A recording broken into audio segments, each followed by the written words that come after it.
Assalamualaikum warahmatullahi wabarakatuh. Perkenalkan, nama saya Mira Kurniati dengan NIM 878220065 kelas 3J Prodi S1 PGSD Universitas Terbuka UPBJJ Palembang Salut Muara II. Dalam video ini saya akan membahas pelajaran dari sejarah Pancasila bagi generasi muda dengan judul Perkembangan Pancasila dalam konteks sejarah dari masa ke masa, awal kemerdekaan, RIS, demokrasi terpimpin, Orde Baru, dan reformasi.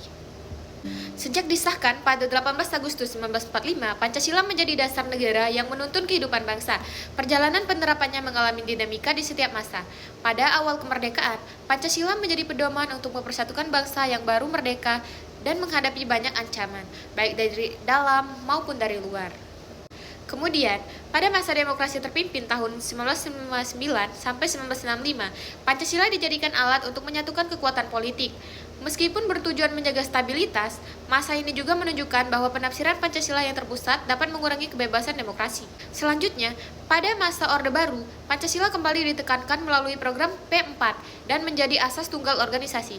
Pancasila terlihat kuat dan kokoh secara formal, tetapi penerapannya sering kurang sesuai nilai sejatinya seperti keadilan dan demokrasi. Memasuki era reformasi hingga sekarang, Pancasila kembali ditempatkan sebagai nilai fundamental dalam demokrasi, kebebasan berpendapat, serta perlindungan HAM.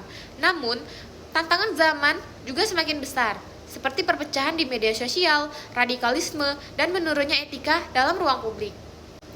Dari perjalanan ini, tercermin nilai penting dalam Pancasila, terutama 1. Persatuan Indonesia, agar bangsa ini tidak terpecah meski berbeda suku, agama, dan pandangan politik. Dan yang kedua, kerakyatan yang dipimpin oleh hikmat kebijaksanaan yang menegaskan pentingnya demokrasi yang sehat. Yang ketiga, keadilan sosial bagi seluruh rakyat Indonesia, agar pembangunan tidak hanya dinikmati sebagian kelompok saja. Pelajaran bagi generasi muda sangat jelas, Pancasila bukan hanya sejarah, melainkan kompas moral yang tetap relevan. Generasi muda yang pertama, harus bijak menggunakan media sosial untuk menjaga persatuan. Yang kedua, aktif berpartisipasi dalam kegiatan positif yang bermanfaat bagi masyarakat. Dan yang ketiga, menjunjung nilai toleransi dan menghargai keberagaman.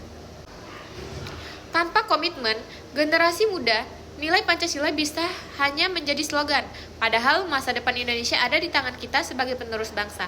Pancasila merupakan warisan berharga yang harus terus diamalkan agar Indonesia tetap utuh, damai, dan maju. Terima kasih telah menyimak, semoga kita semua mampu meneladani Pancasila sebagai pedoman hidup sehari-hari. Dan saya akhiri, wassalamualaikum warahmatullahi wabarakatuh.